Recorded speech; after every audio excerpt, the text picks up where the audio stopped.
దేవుని నామమునకు మహిమ కలుగునుగాక. ప్రభువునందు ప్రియులరా, మీ అందరికీ మన ప్రభువు రక్షకుడునైన క్రీస్తు యేసు పరిశుద్ధ నామములో శుభములు. 25వ తేదీ ఆదివారము, ఆగస్టు మాసము, 2024 సంవత్సరం.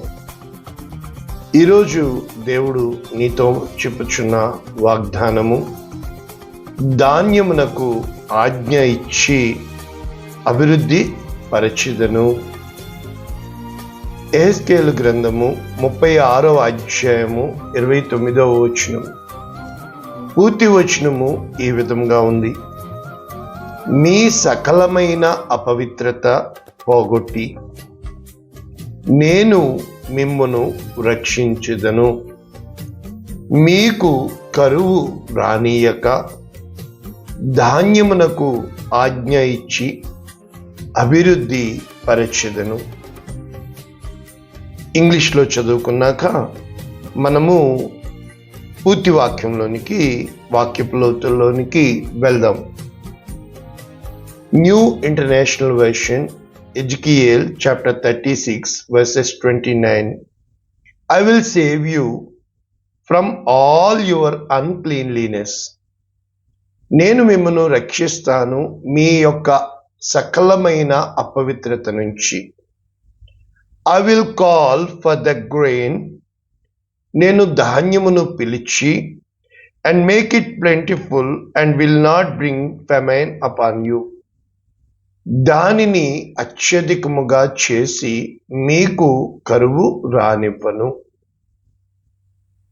రైట్, ఇప్పుడు మనము మరి ఒకసారి మనకివ్వబడిన వాక్యము చదువుకొని ఏమేమి ఉన్నాయి పాయింట్స్, ఏం నేర్చుకోవాలి చూద్దాం. యెహెజ్కేలు గ్రంథము 36వ అధ్యాయము 29వ వచనం.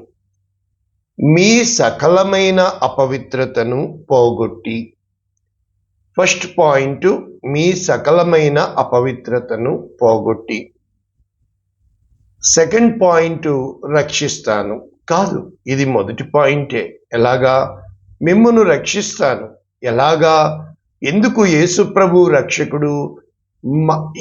ప్రతి పాపము నుండి యేసు రక్తం మనలను పవిత్రులుగా చేయను. కనుక రక్షకుడు, సేవియర్. మరి ఈ యొక్క రక్షణ దేని ద్వారా ఇవ్వబడుతుంది? మీ సకలమైన అపవిత్రత తీసివేసి పవిత్రులుగా చేస్తాను. మొదటి పాయింట్, వాగ్దానం. రెండో పాయింట్ ఏంటి? ధాన్యమును అభివృద్ధి పరుస్తాను. ఎందుకని? కరువు రానివ్వకుండా. ఇక్కడ ఏంటి సెకండ్ పాయింట్ అంటే, ఆయన రక్షణ మనకి ఏ విధముగా తెలుస్తుంది? ధాన్యమునకు ఆజ్ఞ ఇచ్చి అభివృద్ధి చేయటం ద్వారా కరువు, మన జీవితంలో ఉన్న దరిద్రాన్ని దేవుడు తీసివేస్తాడు. ఈ రెండు పాయింట్లు ఒక్కదానికి ఒకటి సైమల్టేనియస్గా లింకప్ అయ్యి, టైఅప్ అయి ఉండాలి. చాలాసార్లు మనం ఏమనుకుంటామంటే, రండి వినండి రక్షణ పొందండి. కానీ నేనేం చెప్తానంటే, ఓకే, నేను వచ్చాను, నేను విన్నాను, నేను రక్షణ పొందాను, కానీ నేను బతకాలిగా, అంటే నాకు ఆశీర్వాదం కావాలిగా. రక్షణ ఉచితం, మరి ఆశీర్వాదం వెల చెల్లించాలిగా. అంటే మన జీవితంలో చదువుకున్నాం, ఓకే, స్కూల్లో జాయిన్ అయ్యాం, ఓకే, మరి కష్టపడి చదవకపోతే అదే స్కూల్లో జాయిన్ అయిన వాళ్ళు డాక్టర్లు, ఇంజనీర్లు అవుతున్నారు. అర్థమేంటి? స్కూలా? కాదే. మనము ఏమి చేస్తున్నాం? ఇక్కడ రెండు ఆజ్ఞలు ఉన్నాయి. ఒకటి రక్షణ, రెండు ఆశీర్వాదం. కనుక రక్షణ అనేది అపవిత్రత తీసివేసి దేవునికి ఇష్టముగా చేసుకునేది. ఆశీర్వాదం అనేది దేవుడు తన ప్రేమను వెల్లడి చేసి కృపను ఇచ్చి యోగ్యత లేని మనల్ని, అంటే ఒక దావీదును పిలిచి గొర్రెల దొడ్డిలోంచి ఏ విధముగా మరి ఆ యొక్క మహారాజుగా చేశాడో, ఒక యోసేపుని ఏ విధముగా ప్రధానమంత్రిని చేశాడో, దానియేలుని ప్రధానమంత్రిని చేశాడో, మరి ఈ రోజున నీ పట్ల నా పట్ల దేవుడు గొప్ప ఉద్దేశ్యము కలిగి ఉన్నాడు. కనుక ఈరోజు మనకివ్వబడిన ఈ 2 ధ్యానాంశములలో మొదటిది ఏంటి? మీ సకలమైన అపవిత్రతను పోగొట్టి. అంటే అపవిత్రత యేసు రక్తముతో మనల్ని కడగబడుతున్న వారము, రైట్? అంటే ప్రతి ఒక్క అపవిత్రత, ఉదాహరణకి పాపము అంటే రక్తము చిందించకుండా పాపములు కడిగివేట, క్షమించుట అసాధ్యము. ఎందుకని? పాపము చేస్తే మరణము, చనిపోతావు అని చెప్పబడుతుంది. కనుక ఎప్పుడైతే యాలయనగా ప్రాణమునకు మూలము రక్తము, కనుక రక్తము చిందించకుండా ఈ వాక్యము చూపిస్తే మంచిదేమో. ఈ వాక్యం ఎక్కడ ఉంటుందంటే హెబ్రీలకు రాసిన పత్రిక 9వ అధ్యాయము 22వ వచనము మనము చూస్తే దేవుని యొక్క వాక్యము ఏమని సెలవిస్తుందంటే, ధర్మశాస్త్ర ప్రకారము సమస్త వస్తువులు రక్తము చేత శుద్ధి చేయబడుననియు, రక్తము చిందించకుండా పాప క్షమాపణ కలుగుదని సామాన్యముగా చెప్పవచ్చును. అదే విధముగా పరలోకమందున్న వాటిని పోలిన వస్తువులు ఇట్టి బలుల వలన శుద్ధి చేయబడవలసి ఉండెను. పరలోక సంబంధమైనవి వీటి కంటే శ్రేష్టమైన బలుల వలన శుద్ధి చేయబడవలసి ఉండెను అని చెబుతూ, మరి యోహాను రాసిన మొదటి పత్రిక 1వ అధ్యాయము 7వ వచనం కూడా మనకి తెలుసు. ఏమని? ఆయన కుమారుడైన యేసు రక్తము ప్రతి పాపమున నుండి మనలను పవిత్రులనుగా చేయును. ఇది ఈ పార్ట్ ముగించాం. ఇప్పుడు మనం 2వ పార్ట్ డీల్ చేస్తే, 2వ పార్ట్ మనకేమి ఇవ్వబడింది? ధాన్యమునకు ఆజ్ఞ ఇచ్చి. దేవుని వాక్యము ఆజ్ఞ. అయితే దేవుని మాటకి ఇప్పుడు ఏది లోబడుతుంది? ధాన్యము. మరి ధాన్యము ఎక్కడి నుంచి వస్తుంది? పంట. మరి పంట ఎక్కడి నుంచి వస్తుంది? భూమి. మరి భూమి ఎప్పుడు ధాన్యము విస్తారంగా ఇస్తుంది? వాతావరణము అనుకూలము, భూమి సారము చెందాలి. అంటే ఈ ఒక్క మాటలో, దేవుని మాటలో ఏమి కనబడుతుంది? నేను ఆకాశమునకు ఆజ్ఞ ఇవ్వగా అది వర్షమునిచ్చును, భూమి సారమునిచ్చి పంటలనిచ్చును. కనుక దేవుని నోటి మాటలో, ఉదాహరణకి ఆ రాత్రంతా వారు శ్రమ పడ్డారు, వలలు వేశారు, అయితే వాళ్ళకి చేపలు పడలా. యేసు అయినను అంటే యేసు ప్రభు చెప్పిన మాటతో పేతురు అంటాడు, ఏలినవాడా, నీ మాట చొప్పున నేను ఇప్పుడు వలలు వేస్తున్నాను.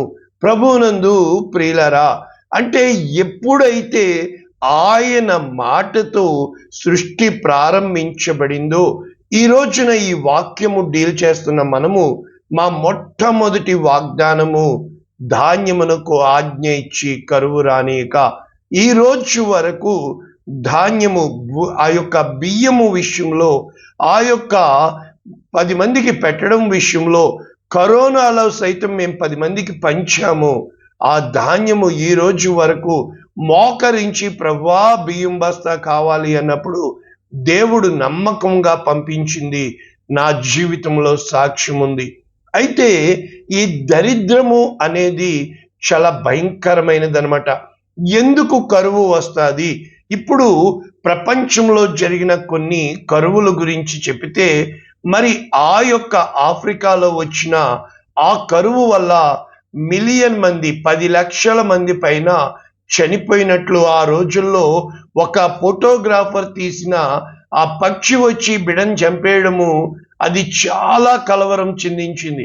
ఆ పక్షి వచ్చి చంపేస్తుంటే నువ్వేం చేస్తున్నావు, ఎందుకు ఫోటో తీసావని. ఆ తర్వాత ఆ వ్యక్తి సూసైడ్ చేసుకుని చనిపోయాడని చెప్తారు. అయితే అటువంటి విధముగా ఐర్లాండ్లో కూడా మరి లక్షల మంది ప్రజలు చనిపోయినట్లు కరువు వలన మనము చరిత్రలో చూడగలుగుతున్నాం. కరువు అనేది ఏంటంటే నీకు భూమి పండకపోవడం మాత్రమే కాదు, మన జీవితంలో కరువు అంటే ఏంటంటే ఏది కలిసి రాకపోవడం. నీ పక్కనున్న వాడికి ఎగ్జాంపుల్కి నేను ఒక మంచి మాట చెప్తాను అర్థమయ్యేటట్లు. కారు వేసుకొని వెళ్తామా, పార్కింగ్ చేద్దామని చూస్తాం, అప్పటికి 3 రౌండ్లు కొడతాం, మనకి పార్కింగ్ దొరకదు, ఎక్కడో పెట్టి నడిచి వెళ్తాం. కరెక్ట్గా ఎక్కడైతే మనం పెట్టాలి అందుబాటులో 1 అడుగు వేస్తే ఉంటుందో అక్కడ అప్పుడే కారు తీస్తాడు, అప్పుడు ఒకడు వస్తాడు, వాడు అక్కడ పెడతాడు. అనిపిస్తుంది 3 సార్లు తిరిగానే ఎంతవరకు నాకు దొరకలేదే, ఎక్కడో పెట్టుకొని వచ్చానే, ఇప్పుడు వీడు వచ్చాడు ఇక్కడ ఖాళీ అయింది కారు పెట్టాడు. అంటే మన జీవితంలో ఎదురుతనేది కాలం అని చెప్తే చాలాసార్లు చెప్పాను కదా. ఇదే టమాటాలు ఆ రోజున 100 రూపాయలు అయిపోతే స్కేర్ సిటీ పాపమిత్ను పండించుకొని వెళ్తాడు, 10 రూపాయలు కూడా గిట్టుబాటు ధర దొరకదు. అతను అలా నడి రోడ్డులో. అంటే ఇప్పుడు దేవుడు ఎవరి పక్షాన ఉన్నాడు తెలియదు, కానీ కాలము చాలాసార్లు మన జీవితంలో కార్యాలు చేస్తూ ఉంటుంది. అంటే కాలానికి క్లారిటీ ఎక్కువ, మన యొక్క కాలగతులు దేవుని వశంలో ఉన్నాయి. ఈ రోజున మనము వాక్యము నేర్చుకుంటే ప్రభువునందు ప్రియులరా, కరువు, ఈ కరువు గురించి నేర్పించాలి అని ఇష్టపడుతున్నాను, ఆశపడుతున్నాను. అంటే ఫెమైన్ అంటారు ఇంగ్లీష్లో, డ్రౌట్ అంటారు. అంటే ఏది కూడా లేకపోవడం, అంటే చాలా హీన దశకి వెళ్ళిపోవడం. ఈ కరువులు దేని వలన వస్తాయి? మొట్టమొదటిది వాతావరణాలు. ఉదాహరణకి ప్రజెంటు వరదలు బాగా వచ్చి ఏమైపోయినాయి, పంట పొలాలన్నీ కొట్టుకుపోయినాయి. అంతెందుకు, యోనా గ్రంథంలో మనం చూసినప్పుడు భయంకరమైన తుఫాన్లు గాలులు కొట్టినప్పుడు వారు ఓడని ఖాళీ చేయడానికి ఓడలో ఉన్న సరుకులన్నీ బయటపడేశారు. అంతెందుకు, మా విషయానికి వస్తే ఈ కువైట్లో వచ్చిన చట్టాలను బట్టి ఉన్న వస్తువులన్నీ కూడా ఎంతో ఖరీదైన మేము నడి రోడ్డులో పడేయడం జరిగింది. కువైట్లో టన్నుల కొద్దీ ఆ యొక్క చెత్త కాదు, వస్తువులు, విలువైన వస్తువులు, కానీ తీసుకునేవాళ్ళు లేడు, కొనుక్కునేవాళ్ళు లేడు. అయితే అమ్మినా ఎవ్వరు ఇచ్చినా పెట్టుకోవడానికి స్థలం లేక, అంటే జీవితంలో చాలా కార్యాలు, అంటే పుస్తకాల్లో చదివి నేర్చుకున్న దానికంటే జీవితంలో, అంటే బ్రతుకు అనే బడిలో, గుండె అనే గుడిలో దేవుడు ప్రతి పాఠము మనకి గుణపాఠంగా నేర్పిస్తూ ఉంటాడు. చెబుతారు కదా, మనకి ఎదురయ్యే ప్రతి మనిషి పాఠం నేర్పిస్తాడు. ఒకటి పాఠం అయితే రెండవది గుణపాఠం. అంటే ప్రభువునందు ప్రియులరా, మన జీవితంలో ఈ కరువు గురించి కొంచెంగా నేర్చుకుంటే నిజంగా అనిపిస్తుంది కదా, ఎప్పుడు తీరుతుంది ఈ కష్టకాలం, ఏంటి ఈ శ్రమలు, ఏంటి ఈ బాధలు, ఏంటి ఈ ఇబ్బందులు, ఏంటి నా జీవితము, ఏంటి నా బ్రతుకు. ఎన్నోసార్లు చాలా విధాలుగా కృంగిపోయిన వారంగా, మరి ఎవరికి చెప్పుకోలేని వారంగా, మనకే కష్టాల అనిపిస్తూ ఉంటాయి కదా. రండి, కొంతమంది భక్తుల కాలంలో ఈ కరువు ఏ విధముగా కార్యాలు చేసింది అనేది వెళ్ళే ముందు మనము మొట్టమొదట యెహెజ్కేలు గ్రంథము 34వ అధ్యాయము 13వ వచనము దేవుని యొక్క వాగ్దానం ఇక్కడ చెప్పబడుతుంది. ఏమంటున్నాడు?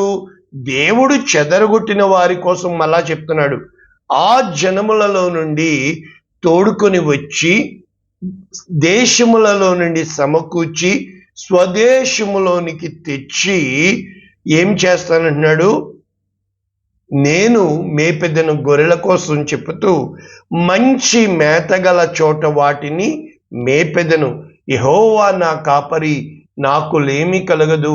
పచ్చిక గల చోట్ల ఆయన నన్ను పరుండ చేయుచున్నాడు. ఎందుకు అని అంటే పచ్చిక గల చోటు, అంటే నీ ఉంటా చోటు ఆ సస్యశ్యామలముగా ఉండాలి. నీవున్న ఇల్లు ధన ధాన్యాలతో వర్ధిల్లాలి. నీవు అడుగు వేస్తున్న ప్రతి స్థలము కూడా దీవించబడాలి, ఆశీర్వాదముగా ఉండాలి. అంటే మన జీవితంలో ఇప్పుడు అవి మేతగల స్థలములయందు మనం మొదలు పెట్టాము. ఆది కాండము 12వ అధ్యాయంలో అబ్రామును దేవుడు పిలిచాడు. ఏమంటున్నాడు? నేను చూపించబోవు స్థలమునకు నీవు వెళ్ళు, నేను నిన్ను గొప్ప జనముగా చేస్తాను. ప్రయాణం ప్రారంభించబడింది. అయితే పరిశుద్ధ గ్రంథము క్షుణ్ణంగా చదివితే మొట్టమొదట కరువు గురించి రాయబడింది ఎక్కడంటే ఆది కాండము 12వ అధ్యాయము 10వ వచనం మనం చూస్తే, అప్పుడు ఆ దేశములో కరువు వచ్చెను. చూసారా? ఆ కరువు బహుభారమైనందున అబ్రాము ఐగుప్తు దేశములో నివసించుటకు అక్కడికి వెళ్ళెను. అంటే మనకేం తెలుస్తుంది? కరువు వచ్చినప్పుడు వారు ఆ యొక్క ప్రదేశంలో బ్రతకడానికి స్థలం వెతుక్కుంటూ ఎక్కడ బాగుందా, మన జీవితంలో కూడా అంతే కదా. ఈరోజు పల్లెటూర్లు విడిచిపెట్టి ఎంతో మంది పట్టణాలకు వెళ్ళిపోతున్నారు కదా బ్రతకలేక. నిజంగా చాలాసార్లు అనిపిస్తుంది, ఈ నూడిల్స్ అవి ఇవి ఫాస్ట్ ఫుడ్స్ జంక్ ఫుడ్ తినేసి ఆరోగ్యం మనం తగ్గించేసుకుంటున్నాం. నిజంగా పంట పండించే రైతు ఆ ప్రాసెస్, అంటే 6 నెలల పంట, 3 నెలల పంట, హైబ్రిడ్, ఈ పెస్టిసైడ్స్, ఇవన్నీ ఎరువులు వేసేసి నిజంగా మనము తింటున్న పంట ఆ భూమి సారాన్నిచ్చి, మరి ఏది అసలు ఏది నకిలీ తెలియక హైబ్రిడే తినేస్తున్నామే మనము. ఆలోచించండి. అబ్రాము జీవితంలో ఎప్పుడైతే ఐగుప్తుకి వెళ్ళాడో ఎన్నో పాఠాలు కదా. సొంత భార్యని ఫరో ఎత్తుకెళ్ళిపోయాడు కదా, సొంత భార్యని చెల్లి అని చెప్పాడు కదా, తన్ని చంపేస్తారన్న పరిస్థితులు కదా. అంటే ఉన్న చోట ఉండి నాకేంట్రా దర్జా అనడము కాదు, 10 మందిలోకి వెళ్ళాలి, పరాయి దేశం వెళ్ళాలి. మనకి తెలుసు కదా, కువైట్లో నా వాళ్ళు అనేవాళ్ళు లేక బతుకు బాటలో ఆ యొక్క కుటుంబ పోషణ కోసం వచ్చిన ఆడకూతులు ఏ విధముగా అన్యాయం అయిపోతున్నారో. ఆమెకి డబ్బులు ఇవ్వకపోతే వేయడు, ఇచ్చిన తర్వాత మోసపోతామేమో అనే భయము. అంతెందుకు, ఎయిర్పోర్ట్కి ఎంతో ఆశతో వెళ్తారు, లోపలికి వెళ్ళిన దానికి ఉండి అకామ లేదని చెప్పి జైల్లో పెట్టిన వారు ఎంతో మంది. జైల్లో అయ్యగారు చాలా మంది ఉన్నారండి, ముసలోళ్ళు సైతం ఉన్నారండి అని చెప్పుతుంటే నిజంగా ఎవరన్నా గవర్నమెంట్ ముందుకు వచ్చి ఇక్కడ పరాయి దేశంలో చెరసాలలో మామూలుగా కామన్, అంటే క్రైమ్ కోసం కాకుండా ఎన్నో నేరాల్లో ఉన్నవాళ్ళు, ముఖ్యంగా 60 సంవత్సరాలు పైబడిన వారిని తీసుకుంటే చాలా బాగుంటుందేమో కదా అనిపిస్తుంటుంది కదా. ఎందుకు ఇటువంటి ఆలోచన రాదని ఎవరైనా ముందుకు వస్తే బాగుండు కదా. నిజంగా ఎన్నోసార్లు మన జీవితంలో కరువు అంటే ఏంటో తెలుసా?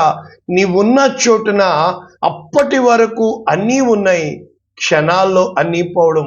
అది ఒక యోబు జీవితంలో చూస్తే అప్పటి వరకు సస్యశ్యామలముగా ఉన్న జీవితం క్షణములో తలకిందులు అన్నీ పోగొట్టుకున్నాడు.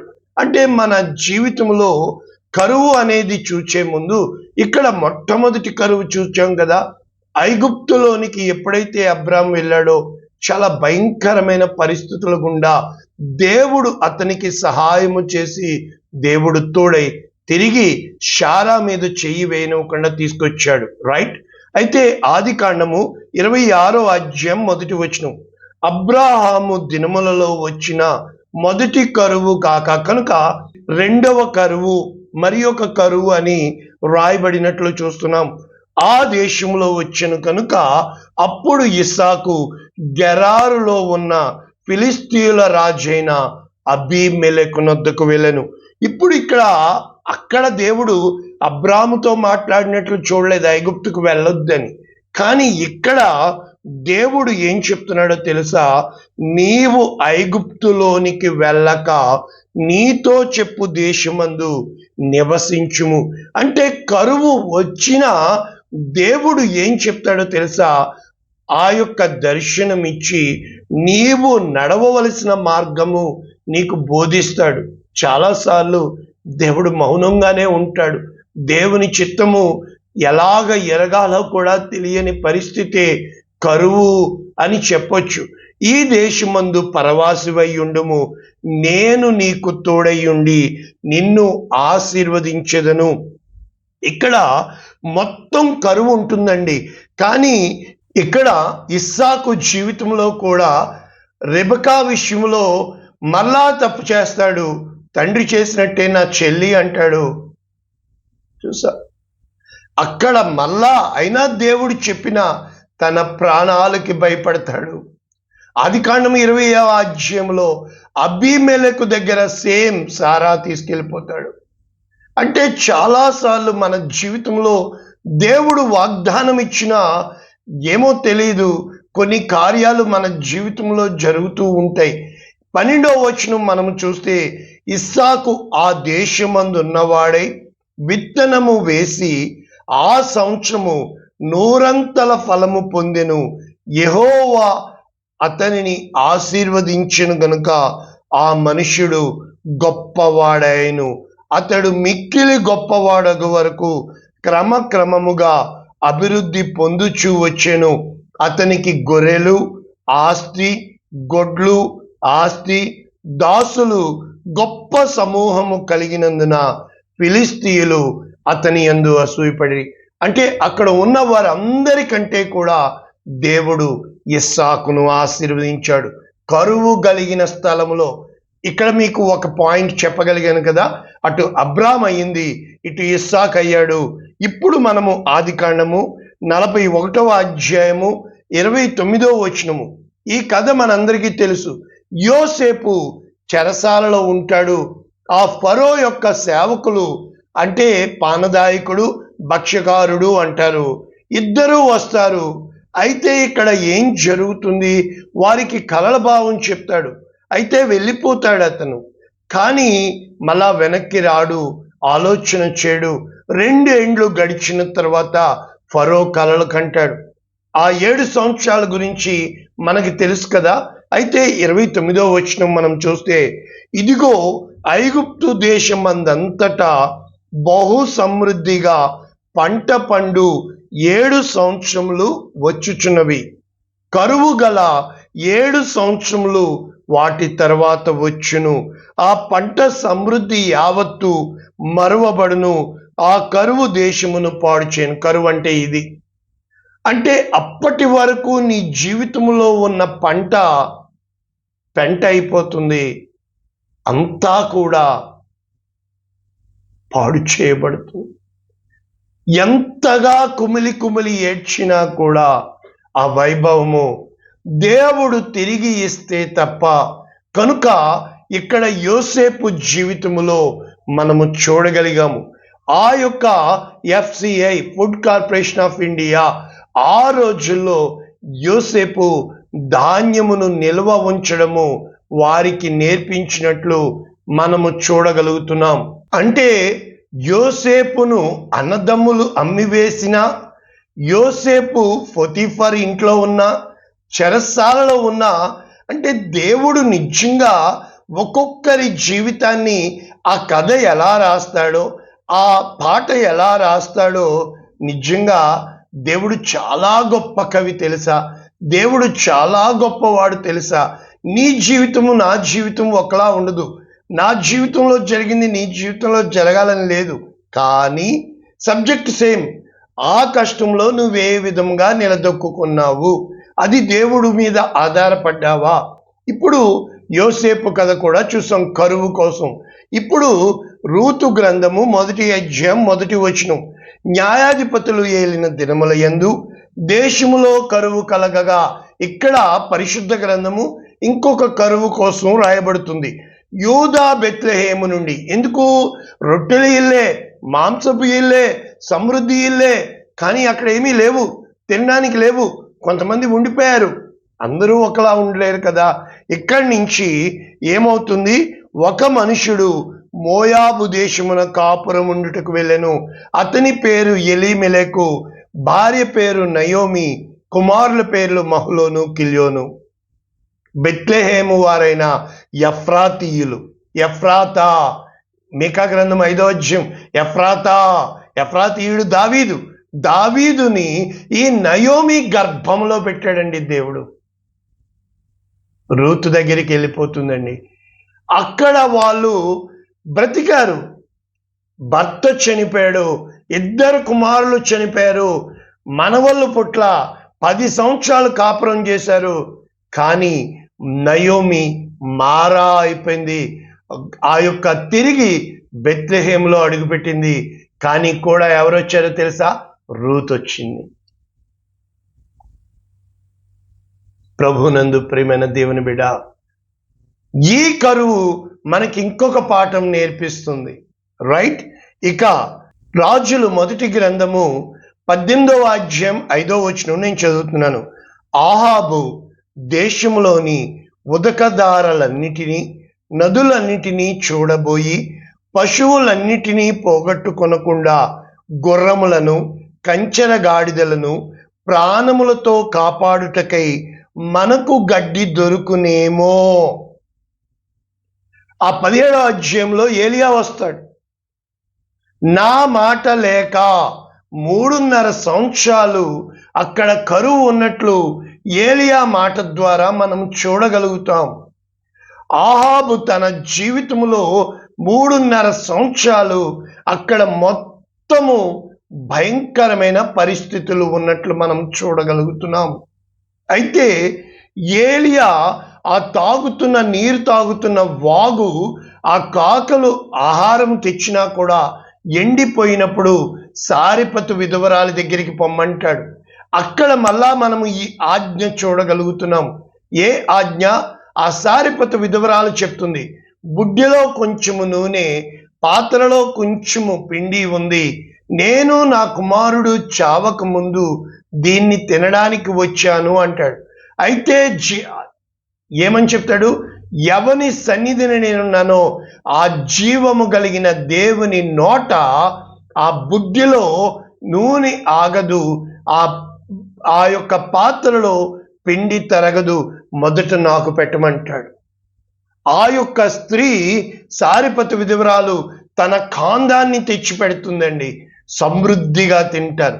ఇక్కడ కూడా దేవుడు ఆజ్ఞ ఇచ్చినట్లు ప్లెంటీ, అబండెన్స్, బహుగా అక్కడ కరువు లేకుండా ఉన్నట్లు మనము చూడగలుగుతున్నాం.